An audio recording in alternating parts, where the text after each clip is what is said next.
Welcome back to the Morning Blend. Today we're in the kitchen cooking up something spicy with the machine shed. How do you pronounce it, Tiffany? Andouille. And The jambalaya. There you go. Nothing says comfort food and Mardi Gras better than I say jambalaya. I say jambalaya. There you go. So today we're sharing a restaurant favorite recipe. It's Kurt Wagner with the Machine Shed, and he's given up the recipe, right? Giving Is it that up. right? That's exactly right. Going to give this one up for you. It's so cold outside. We thought something nice and a little spicy, not too hot, would be great for this time of the year. And Tiffany had a good question about the sausage. It was, sorry. Of course, it would be Tiffany, right?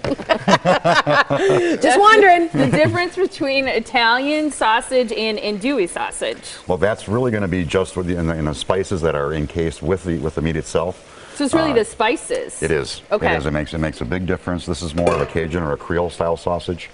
It originated down in Louisiana. Okay. And matter of fact, southeast Louisiana for the red Creole. And then there's a brown Creole or a brown jambalaya as well. That comes from south central and southwest. Now, is that minute rice? It is not. This is just a converted Then I don't rice. know how to cook it, Kurt. Well, it's very easy actually. You get to this point, and all I've done is I put the peppers, the onions in the pan, and I sautéed them along with the sausage. What's the liquid? Is it like a stock or?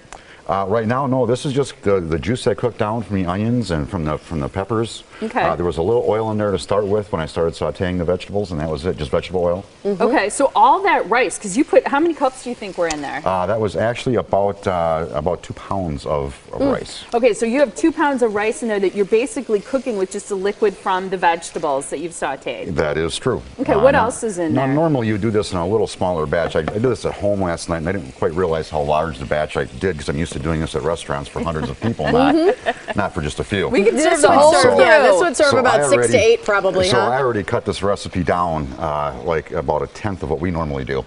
And I thought, oh, that should be good. And then I tried to make it at home. And this is my pan. This is my pan personal for my house, and I ran out of space. So I decided I better come in, and I brought a secondary pan. I'm going to kind of cheat today. Love it. What I've got going on here is I've got the water, the tomatoes, the roasted red peppers, a little Tabasco. Okay. And what we're going to do here, I got to grab a towel here and get this up here high enough. That looks heavy. It is. We're just going to put this all right in here. Normally, you would do this, I would say, probably a quarter batch of what I have in the recipe here. Okay. You can do it right in one pan. It's much easier to do. And then you just do it right in the same pan. You don't have to be changing pans and lifting it up. And you're just going to let it simmer. Now that I've got this in here. Well, and as you're doing that, this is not something that's on the menu. This is a recipe you're giving up that you use for catering. That's exactly correct. We do lots and lots of catering. Matter of fact, that kind of precluded me from bringing some of the utensils that I wanted today because we've got, I believe, 11 caterings going on today at lunch.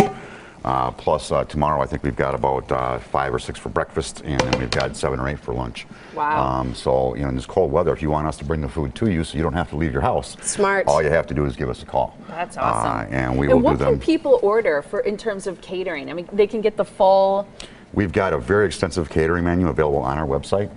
You can look it up there, but we have breakfast, we have lunch, we have dinner. And groups of what size?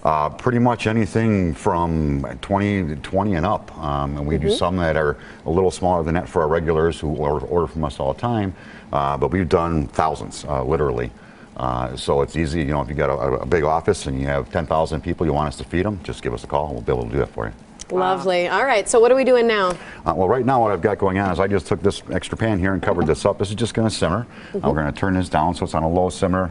If you have electric range, probably around 3. Gas burner, almost all the way down, just so it just bubbles a little bit. And you're going to let it cook for about 20-25 minutes. Okay. About 10 minutes before that's done, we're going to add the shrimp. Now, I cook these shrimp just for what we're doing today. Normally, I would put those in there raw about 10 minutes ahead of time. That'll steam them, and they'll be very tender and juicy by the time they're done. I can wait a little longer this way because these are already cooked. All I want to do is warm them through. Perfect. So it's a hearty dish. It's got the sausage in there. It's got shrimp, so you've got your protein, you got your carbs with the rice, and you've got lots of great vegetables and tomatoes. And it's just a meal all in itself. All you need is a little bowl, and you're good to go. And you can go now. Personally, again, we're back to that same thing. I do like my beer with my jambalaya, so that's what I opt for. This would be a great thing to make because we're going to post the recipe on our website for Super Bowl Sunday. Perfect, this right? would be a fantastic dish for Super Bowl Sunday. It's a big pleaser. Here, I'll just scoop some of this in here so you got a little everything in there. All right, I'll give it a taste. Give this a try. All right. Dig in. Okay, we want to give the information for Machine Shed while Molly's tasting that so I can get a bite on my fork too. Here's how you can visit the Machine Shed. They're located in Pewaukee or Appleton, machineshed.com. Also find them on Facebook. You've got great information there as well. Thanks so much, Kurt. So this recipe will be up on our website a little bit later today. You can make it for the big day this weekend. Delicious. Thank you. I'm glad Thanks, you like Kurt. it.